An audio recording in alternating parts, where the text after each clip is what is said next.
Assalamualaikum warahmatullahi wabarakatuh. Nama saya Ahmad Nurhuda. Saya dari Winhas Jember, dari Prodi Ekonomi Islam. Saya di sini akan memberikan video presentasi tentang produksi dalam Islam yang telah ditugaskan oleh dosen pengampu Ekonomi Mikro Islam, yaitu Ibu Nikmah Nasrullah. Yang pertama yaitu pengertian produksi dalam Islam. Pengertian produksi dalam Islam itu adalah kegiatan manusia untuk menghasilkan barang dan jasa yang kemudian dimanfaatkan oleh konsumen, namun harus sesuai dengan syariat Islam atau penyediaan barang dan jasa dengan memperhatikan nilai keadilan dan kemaslahatan bagi masyarakat. Jadi maksudnya itu adalah kegiatan yang dilakukan manusia yang sebagai guna untuk menghasilkan barang dan jasa yang nanti kemudian dibeli atau dimanfaatkan kembali oleh konsumen, namun yang sesuai dengan syariat Islam atau sesuai dengan memperhatikan nilai keadilan dan kemaslahatan bagi masyarakat. Contohnya di sini adalah perusahaan air. Jadi di dalam perusahaan air, di dalamnya terdapat berbagai macam kemaslahatan. Contohnya seperti digunakan untuk mandi, atau digunakan untuk bahan masak, atau digunakan untuk minum. Dan di dalam perusahaan air ini tidak ada yang namanya mudarat bagi masyarakat. Selanjutnya yaitu pengertian menurut Imam Al-Ghazali. Pengertian menurut Imam Al-Ghazali, produksi adalah kegiatan manusia untuk mengolah dan mengubah sumber-sumber daya yang tersedia agar mempunyai nilai yang lebih tinggi dan dapat dimanfaatkan oleh konsumen, namun harus sesuai dengan etika Islam. Contohnya di sini adalah perusahaan mebel. Jadi di dalam perusahaan mebel yang awalnya dari pohon dan terus ditebang menjadi kayu biasa dan diolah kembali menjadi seperti kasur atau jadi pintu atau juga menjadi rumah dan juga lain sebagainya. Dan bila sudah diolah tersebut, produksi tersebut menjadi mempunyai nilai yang lebih tinggi. Bila yang kayu awalnya dijual per meternya hanya 10.000 mungkin, bila diolah nanti akan memberikan nilai yang lebih tinggi nantinya.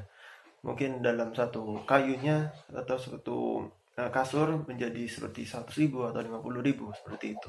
Selanjutnya yaitu pengertian produksi menurut KAF. Produksi adalah kegiatan berbagai usaha manusia untuk memperbaiki tidak hanya kondisi fisik materialnya, tetapi juga moralitas sebagai sarana untuk mencapai tujuan hidup sebagaimana digariskan dalam agama, yaitu kebahagiaan dunia dan akhirat. Contohnya di sini adalah perusahaan buku pendidikan. Jadi di dalam buku pendidikan ini bukan hanya melihat dari fisiknya saja yang hanya berbentuk buku atau tumpukan kertas, tapi juga dilihat dalam isinya yang berisikan tentang moralitas atau tentang pendidikan. Contohnya di sini seperti buku kitab Akhlaqul Banin yang isinya tentang moralitas di dalamnya, dan juga tidak lupa di dalamnya juga menuju kepada kebahagiaan dunia dan akhirat. Untuk pembahasan yang kedua yaitu tentang ruang lingkup produksi. Di dalam ruang lingkup produksi terdapat 3 macam di dalamnya. Yaitu yang pertama kegiatan produksi, yang kedua adalah proses produksi, yang ketiga adalah faktor produksi tersebut. Yang pertama yaitu kegiatan produksi. Kegiatan produksi adalah suatu kegiatan ekonomi untuk menghasilkan atau menambah nilai guna barang dan jasa untuk memenuhi kebutuhan manusia atau konsumen.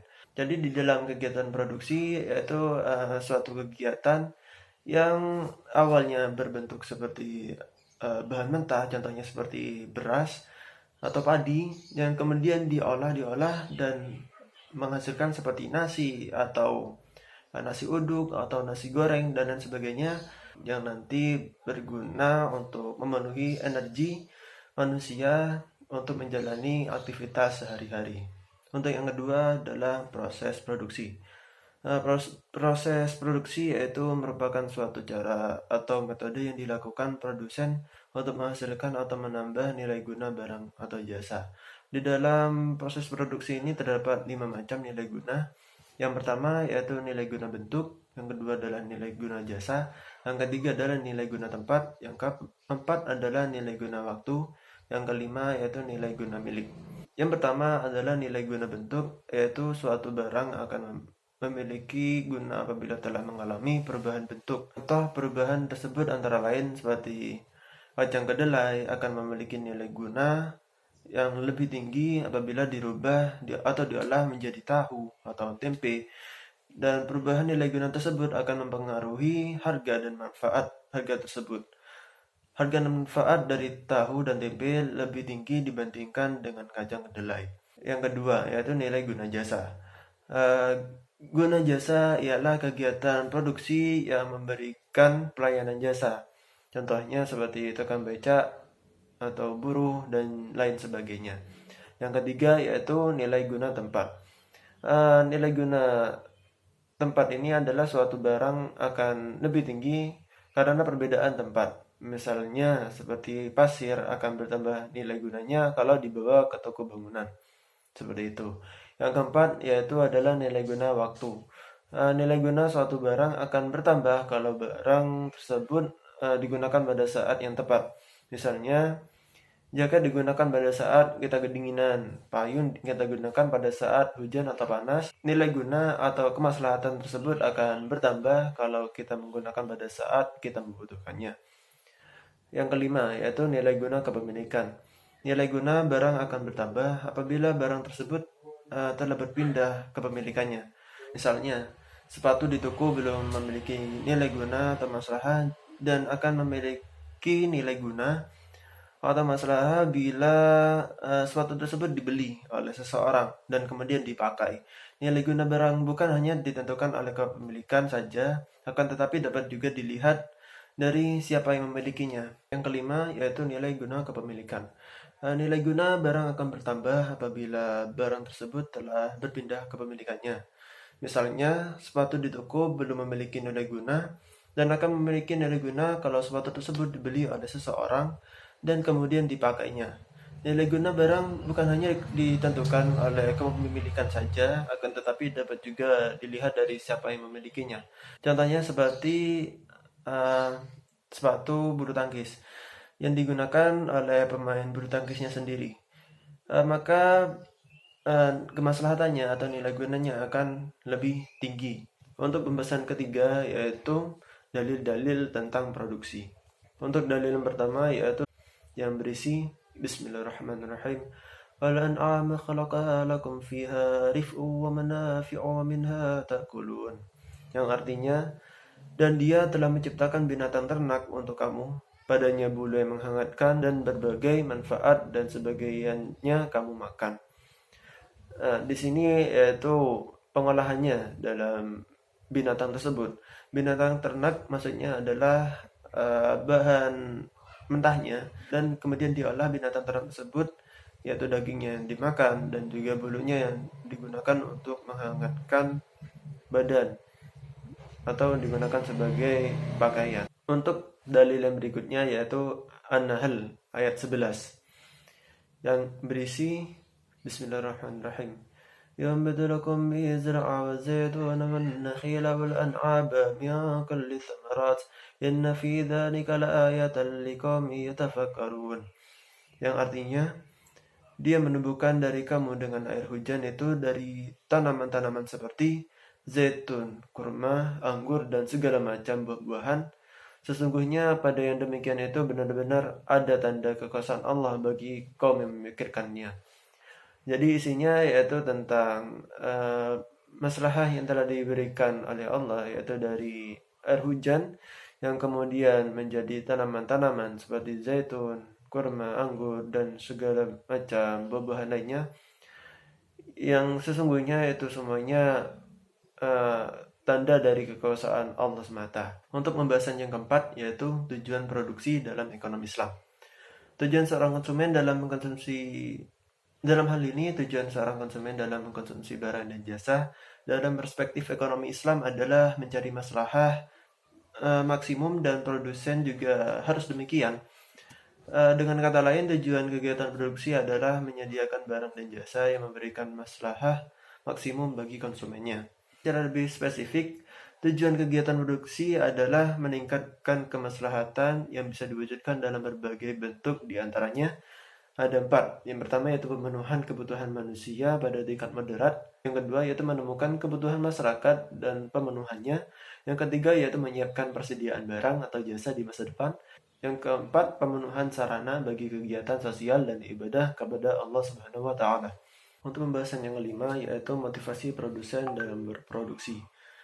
Anggapan bahwa motivasi utama bagi produsen adalah mencari keuntungan material atau uang secara maksimal dalam ekonomi konvensional sangatlah dominan. Meskipun kemungkinan juga masih terdapat motivasi lainnya. Dalam hal ini, produsen adalah seorang profit seeker sekaligus profit maximizer.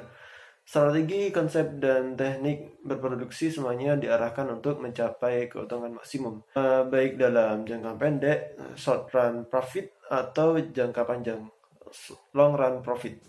Isu penting yang kemudian berkembang menyertai motivasi produsen ini adalah masalah etika dan tanggung jawab sosial produsen. Motivasi produsen untuk memaksimalkan keuntungan seringkali merugikan pihak lain. Sekaligus dirinya sendiri dalam pandangan ekonomi Islam, motivasi produsen semestinya sejalan dengan tujuan produksi dan tujuan kehidupan produsen itu sendiri.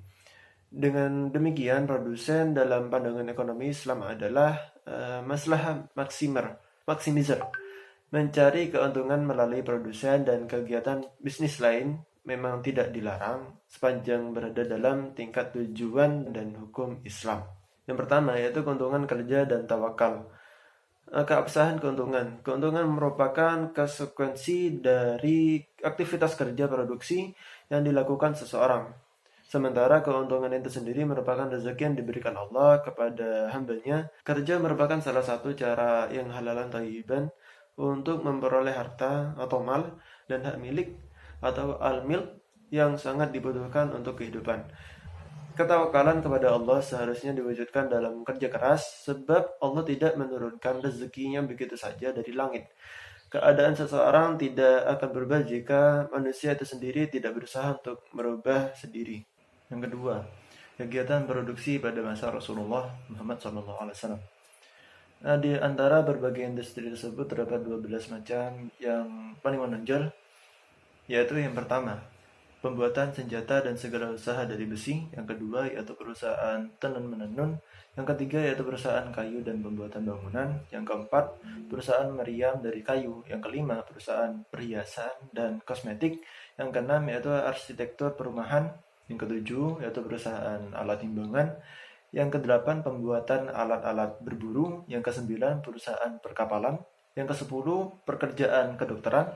Yang ke-11 yaitu usaha penerjemahan buku. Yang ke-12 adalah usaha kesenian dan kebudayaan lainnya. Untuk pembahasan yang ke-6 yaitu formulasi produsen. Masalah terdiri dari 2 komponen, yaitu yang pertama manfaat atau fisik dan non-fisik. Yang kedua yaitu berkah. Rumusan masalah yang menjadi perhatian produsen adalah masalah sama dengan keuntungan ditambah berkah.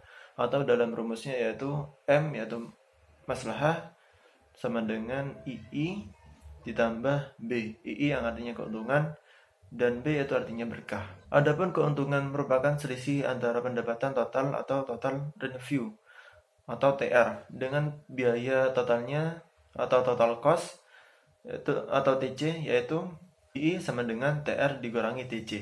Pada dasarnya berkah akan diperoleh apabila produsen menerapkan prinsip dan nilai Islam dalam kegiatan produksinya. Untuk mendapatkan berkah tersebut, berkah revenue atau BR dikurangi dengan biaya untuk mendapat berkah tersebut atau berkah cost atau BC, yaitu dengan rumus B sama dengan BR dikurangi BC sama dengan min BC. Masalah bisa ditulis kembali menjadi M sama dengan TR dikurangi TC dikurangi BC. Untuk pembahasan yang ketujuh yaitu nilai-nilai dalam produksi. Nilai-nilai Islam yang relevan dengan produksi dikembangkan dari 3 nilai utama dalam ekonomi Islam, yaitu khalifah dan adil. Secara lebih perinci, nilai-nilai Islam dalam produksi meliputi yang pertama, berwawasan jangka panjang. Yang kedua yaitu menepati janji dan kontrak. Yang ketiga yaitu memenuhi takaran ketepatan, kelugasan, dan kebenaran. Yang keempat yaitu berpegang teguh pada kedisiplinan, dinamis. Yang kelima yaitu memuliakan prestasi dan produktivitas. Yang keenam yaitu mendorong ukhuwah antar sesama pelaku ekonomi. Yang ketujuh yaitu menghormati hak milik individu. Yang kedelapan yaitu mengikuti syarat sah dan rukun akad.